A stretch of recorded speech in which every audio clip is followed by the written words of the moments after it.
कार्तिक मास महात्म्यम 19वां अध्याय। पृथु बोले, हे महाराज, आपने इतिहास सहित अति आश्चर्य करने वाले तुलसी का महात्म्यम और व्रत वर्णन किया, सो मैंने भली भांति श्रवण किया। कार्तिक व्रत करने वाले पुरुष का फल आपने कहा, अब फिर महात्म्यम कहिए और यह व्रत पहले किसने और कैसे किया, सो सब वर्णन करिए। नारद जी बोले, सघाचल पर्वत पर करवीरपुर नामक नगर में धर्मज्ञ धर्मदत्त नाम से प्रसिद्ध एक ब्राह्मण रहता था। वह सदा विष्णु जी का व्रत करने वाला, निरंतर विष्णु पूजन में तत्पर, 12 अक्षर मंत्र के जप में निष्ठावान तथा अभयांतगतों का सेवक था। एक समय वह कार्तिक महीने में पहर भर रात्रि रहते हरि जागरण के निर्मित हरि मंदिर को गया। हरि के पूजन की सामग्री लेकर वह ब्राह्मण जा ही रहा था। इसी समय भयंकर रूप वाली टेढ़ी राहों चलायमान जीव, भीतर को गए हुए लाल नेत्र और नंगी तथा रूखी मांस तथा लंबे होठ एवं घरघराहट युक्त शब्दों वाली एक राक्षसी को देखा। उसे देख वह भय से घबरा गया और उसके अंग कांपने लगे। भय के मारे उस ब्राह्मण ने पूजा की सामग्री और पूजा के निर्मित लिए हुए जल से उस राक्षसी को मारा।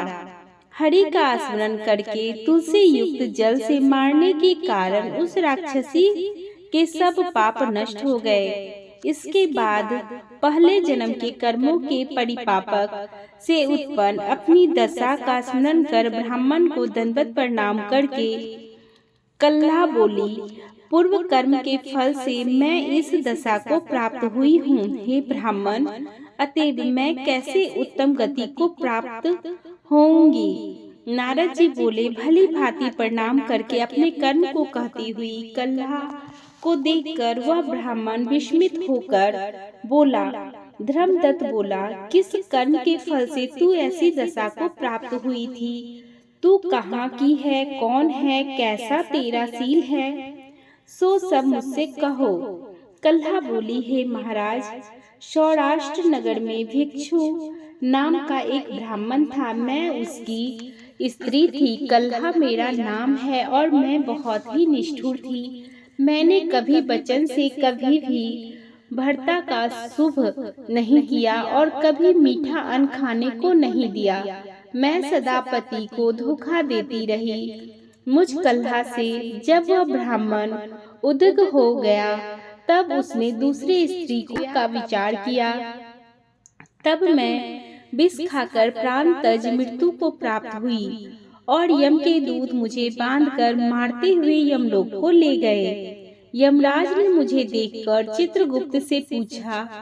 यम बोले, हे चित्रगुप्त, इसने क्या काम किया है, सो दिखाओ। इसने भला या बुरा जो कर्म किया हो उसी का फल पावे। कल्हा बोली।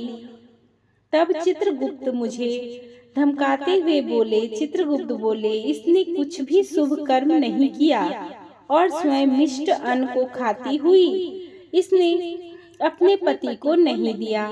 इससे यह बलगुनी नामक पक्षी की योनि में उड़कर अपनी निष्ठा को खाती रहे।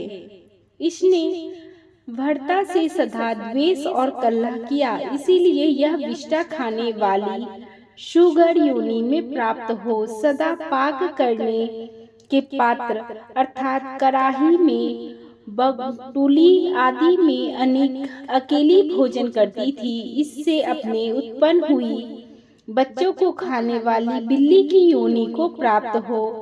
इसने भर्ता के ऊपर विष खाकर आत्मघात किया है, इसीलिए यह अति निंदित प्रेत शरीर में स्थित रहे। यह तुम्हारे दूतों द्वारा मरु देश में पहुंचाने योग्य है। वहां प्रेत शरीर में स्थित यह बहुत काल प्रयत्न रहे, फिर अशुभ कार्य करने वाली यह और 3 योनियों का भोग करे। कल्हा बोली, तदनुसार मैं 500 वर्षों से प्रेत योनि में क्षुद्रा पिपासा से पीड़ित और अपने कर्म से सदा दुख युक्त होकर रही। क्षुद्रा पिपासा से पीड़ित मैं एक वैश्य के शरीर में प्रवेश करके दक्षिणा दिशा में कृष्ण और वैनी इन दोनों नदियों के संगम पर आई। जब उनके तट पर पहुंची तभी शिव और विष्णु के गणों ने मुझे उसके शरीर से दूर कर दिया। हे ब्राह्मण, तदंतर क्षुधा से पीड़ित मैं तुम्हारी दृष्टि में आई और तुम्हारे हाथ से तुलसी दल युक्त जल से संसर्ग से मेरे पातक दूर हो गए। हे ब्राह्मण श्रेष्ठ, मुझ पर कृपा करो जिससे मैं आगे होने वाले 3 योनियों या प्रेत योनियों से मुक्ति पा जाऊं। इस प्रकार कल्हा के वचन को सुन और पूर्व के कर्म फल से उत्पन्न उसकी गलानी को देखने से उत्पन्न कृपा से चलायमान चित्त वृत्त वाला ब्राह्मण बहुत देर तक सोचकर दुख से यह वचन बोला। इसी के साथ 19वां अध्याय संपन्न होता है। 20वां अध्याय शुरू करते हैं।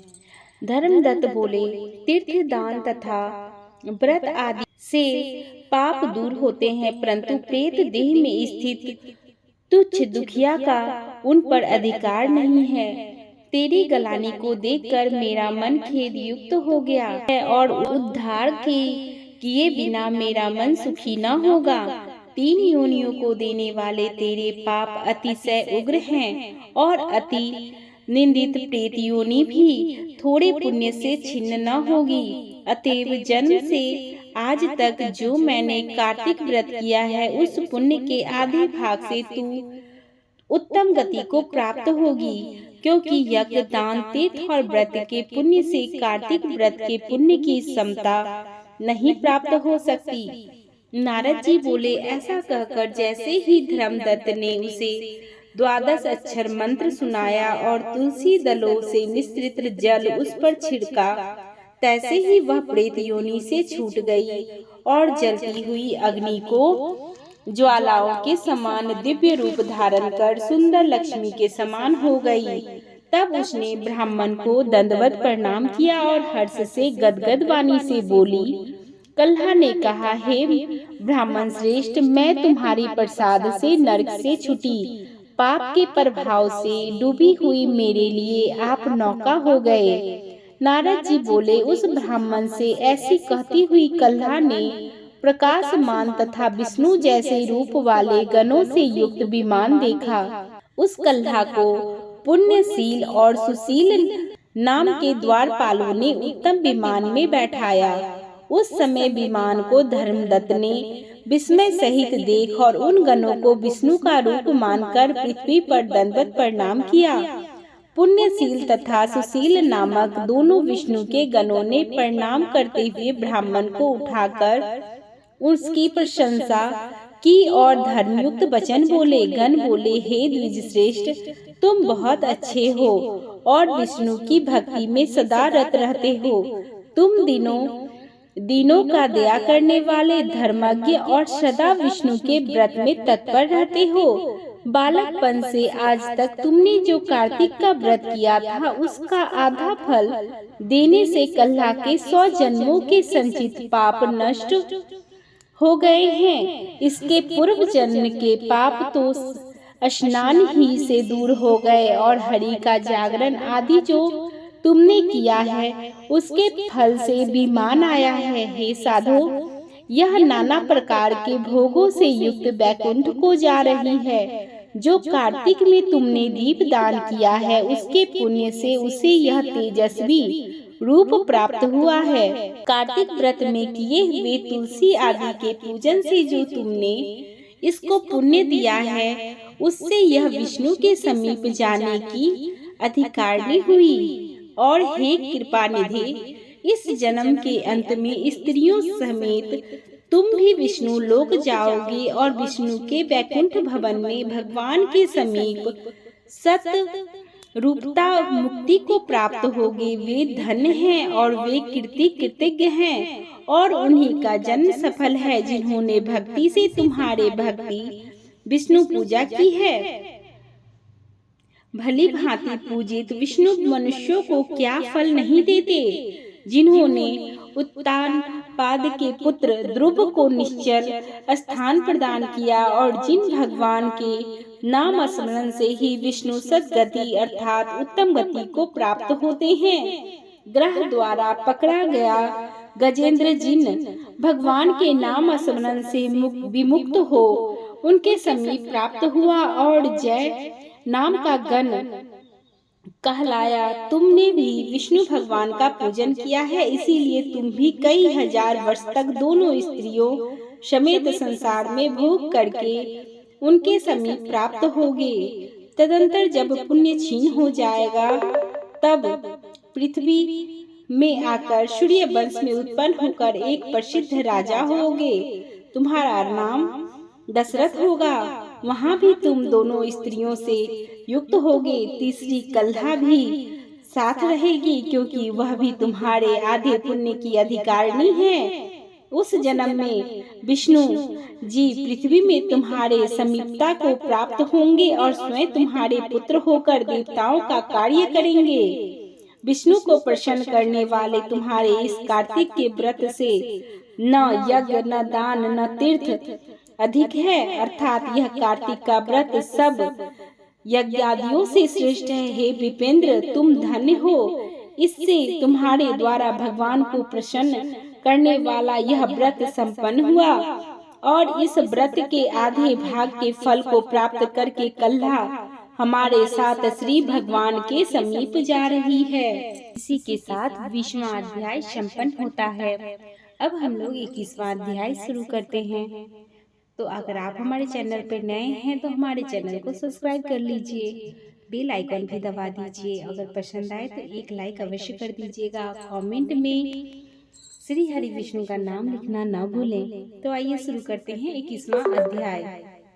नारद जी बोले, इस प्रकार विष्णु के पार्षदों के वचन को सुनकर धर्मदत्त ने विस्मृत होकर दंडवत प्रणाम कर यह वचन कहा। धर्मदत्त बोले, भक्तों की पीड़ा दूर करने वाले विष्णु जी का सब मनुष्य यज्ञ दान व्रत तीर्थ द्वारा विधि पूर्वक पूजन करते हैं। उनमें से विष्णु जी को प्रसन्न करने वाला और सनाधिन्य देने वाला कोई व्रत है जिसके करने से सब यज्ञादिक फल सफल हो जाए। गण बोले, हे ब्राह्मण, तुमने अच्छा प्रश्न किया है। हे अघन, इतिहास सहित जो वृत्तांत हम कहते हैं उसे तुम एकाग्रचित होकर सुनो।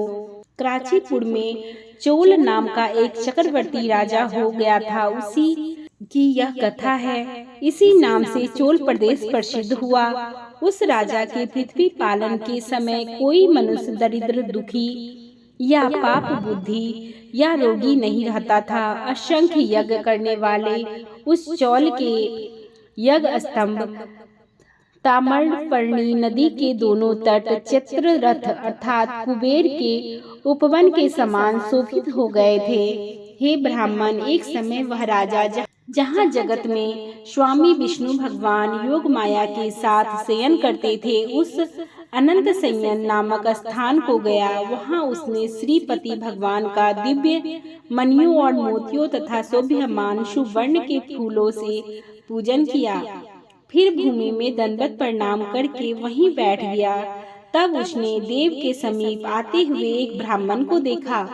वह देव पूजा के निर्मित हाथ में तुलसी जल लिए था और अपनी पूरी अर्थात कराची पुरी का ही रहने वाला और विष्णु दास उसका नाम था। उस ब्रह्म ऋषि ने वहां जाकर विष्णु सुत से स्नान कराया और तुलसी की मंजीर तथा तुलसी पत्र से भगवान का पूजन किया।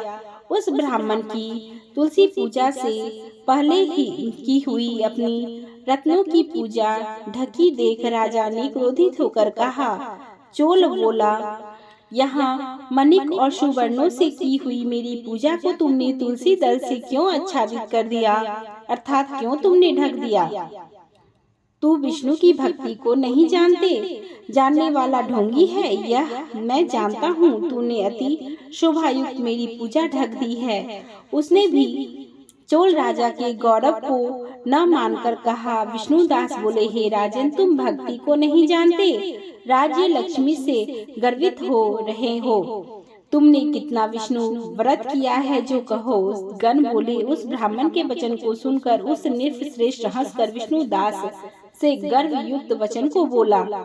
राजा बोला, हे ब्राह्मण, यदि तुम विष्णु भक्ति से अति गर्वित है तो तुझ दरिद्र और निर्धन की भक्ति ही कितनी है।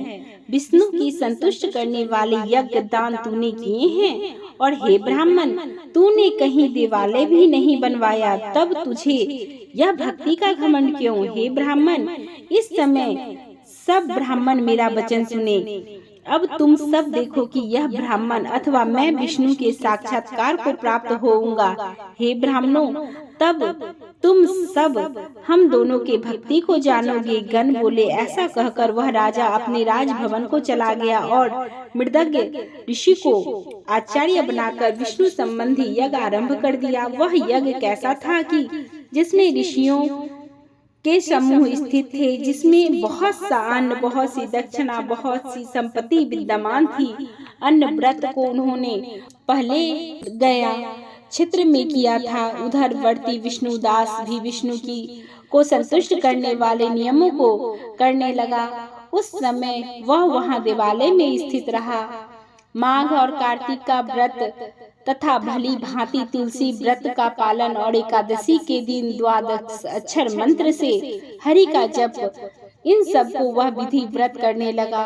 पोष्ट उपचार और गति नृत्य आदि मंगल गान करके उसने नित्य विष्णु की पूजा और उपयुक्त व्रतों को किया। उसने भोजन और शयन करते समय भी सदा विष्णु भगवान का ही स्मरण किया।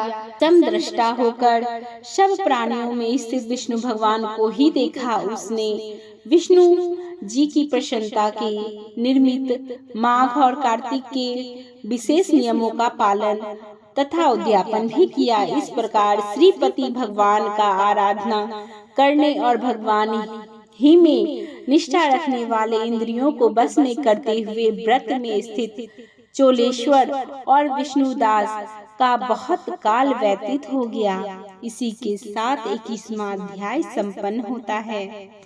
नमस्कार।